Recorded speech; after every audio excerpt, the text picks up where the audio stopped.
Welcome to the Run Lift Mom podcast, where we're talking about running, lifting, and momming, not necessarily in that order. And this is a special format of the Run Lift Mom podcast because it is a Saturday with Susie, a quick tip to save you time. I can't give you more time, but I sure can help you with the hacks that can help you prioritize and make the most of what you got.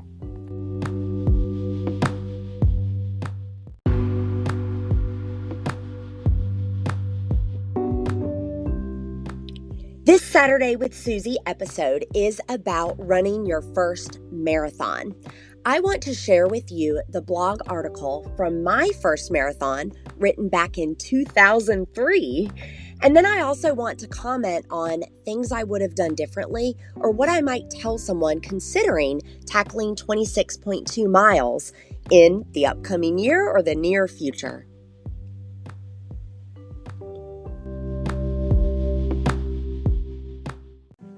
I finished my first marathon. I can officially call myself a runner, I think. I decided I wanted to do this way back in high school when I overheard my cross-country coach tell another runner completing a marathon is one of the greatest accomplishments in one's life. So, when my sorority sister Amanda began training for her first marathon in 2002, I showed enough interest. Read, I was her overwhelmingly curious groupie that she invited me on board for her second.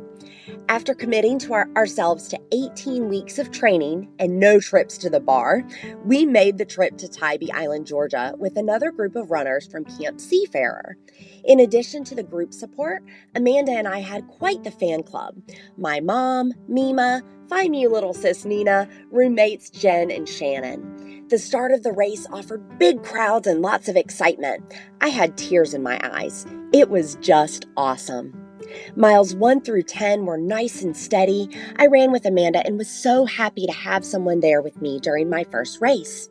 I wish I would have paid more attention to my surroundings and less attention to the super cool running accessories and outfits everyone around me had on. Every once in a while, Amanda would point out funny things that I was missing since I was checking out the shoes in front of me. We got to our support crew at mile 7, which didn't take much effort since Mima had on bright orange beanie and Shannon looked like she just walked off a runway. Fur coat, page boy hat, full makeup, gotta love her. It was good to see familiar faces. I ran up and jumped on them with excitement, but also secretly hoped they would piggyback me the next 19 miles. Of course, they didn't offer. The hardest part of the race came at mile 13, when the half marathoners finished and we had to keep running. The island itself is really small, so the course is essentially 1 lap around for the halfers and, you guessed it, 2 laps around for the full marathoners. It took every ounce of emotional strength I had to stay cool when I saw the finishing runners stop, get their medals, hug their loved ones, and then cry, smile, shout, whatever, the sheer joy of accomplishment. I had another 13 miles to go before I could do any of these things. I wasn't prepared for the last 6 miles. Since my training long runs had consisted of 16, 18, 20 miles, I didn't have the experience to be able to feel strong on this bit of uncharted territory.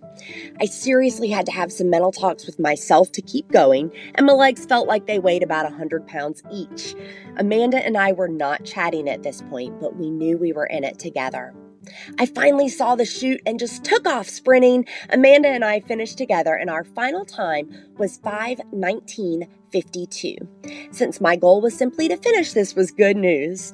Amanda beat her previous marathon time by almost 20 minutes, and for these reasons and the simple satisfaction of being able to stop, we were both crying our eyes out as our crew greeted us with flowers, stuffed animals, and high fives.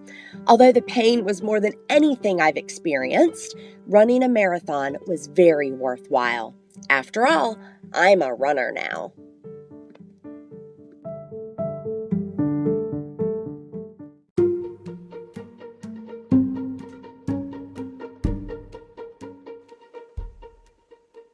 Wow. So, guys, that's the first time that I have read through this thoroughly in a long time. We're talking like a decade here. And I want to say something first and foremost. I'm glad I wrote it down.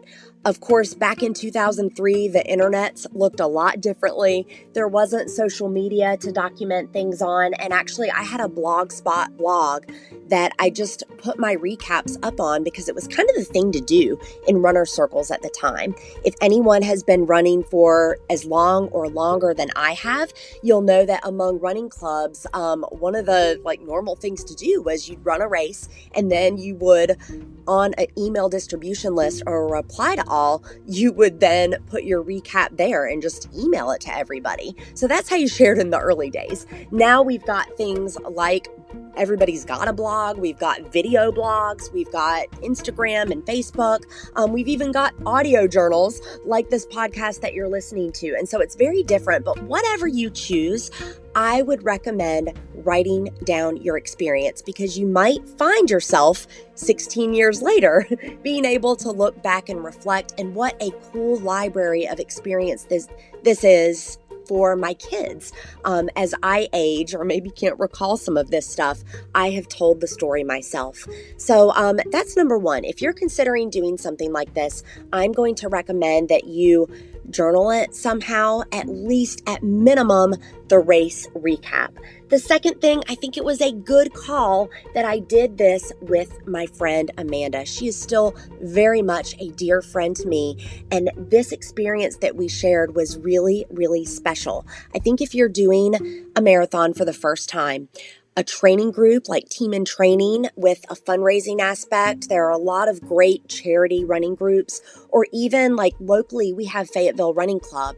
There are a lot of people doing half marathons, full marathons for the first time there. So if you can find a beginners running group or a running partner who isn't so advanced they don't remember what it's like to begin. Remember, Amanda had only done one marathon prior to this.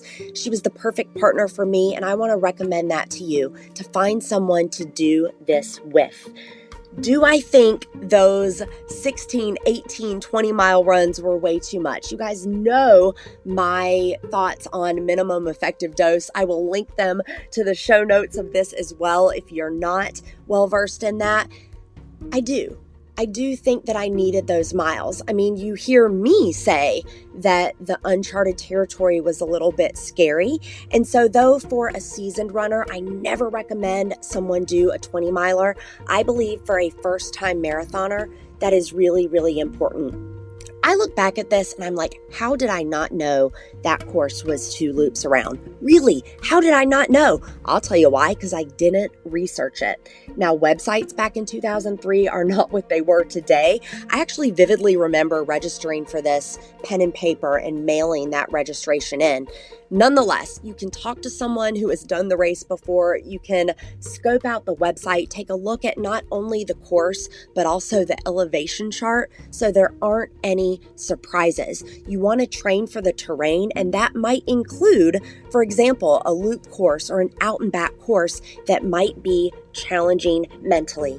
The final thing that I want to mention is that I didn't have a time expectation, and that is a good thing. A great piece of advice for any would-be future marathoner: if you are considering this for the first time, don't have a time expectation. You just heard me say I finished this race in 5:19:52. I'll tell you, my personal record at this point is less than 3.5 hours. No shame.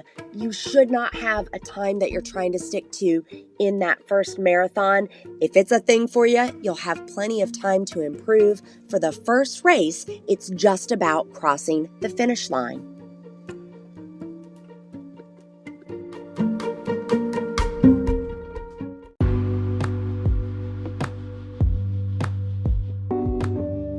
And that's it, guys. Just some things to think about and consider as you might be planning for your first marathon. Reflections and commentary from me on my first over 16 years ago. And at this point, I've done well over 50 marathons, plus some ultra marathons, and I will say this about 26.2 miles. It challenges me every single time. That same kind of nervous energy that I had back in Georgia in 2003, I still get it to this day. And it's why I love the distance so much. I hope that you will visit runliftmompod.com for more about running. I offer both guidance as well as reflection on my personal journey. And if this is a journey that you're taking as well, I would love to help you out. Until I get into your earpiece again, remember, for while bodily training is of some value, godliness is of value in every way, as it holds promise for the present life and also for the life to come. That's from 1 Timothy 4:8, and this has been the Run Lift Mom podcast. Hey, Run Lift Mom listeners, you know I'm the mom of 4 kids under age 5, and therefore I am always looking for ways to work smart, not hard. Anchor is the smartest way to make a podcast. Let me tell you why. First of all, there are creation tools that allow you to record and edit your podcast right from your phone or computer, but Anchor will also distribute your podcast for you, so then it can be heard on places like Spotify, Apple Podcasts, and a whole lot more. You can make money from your podcast with no minimum listenership. It is quite literally everything you need all in one place. And y'all, it's free. So download the free Anchor app or go to anchor.fm to get started.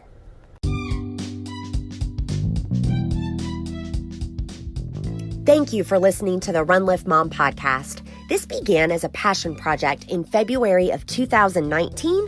I wanted to uplift other women in the areas of running, lifting, and motherhood. Here's what's happened. I've not only personally been uplifted, I have been blessed by the relationships with guests on this show, by the relationships with listeners of this show. Thank you so much for helping me continue this passion project. Here's how you can help even more, and it will take you less than 10 seconds, dear listener. I want you to rate, review, and subscribe. Rate, review, and subscribe. It really, really helps other people find the show, and it keeps my show sponsors happy.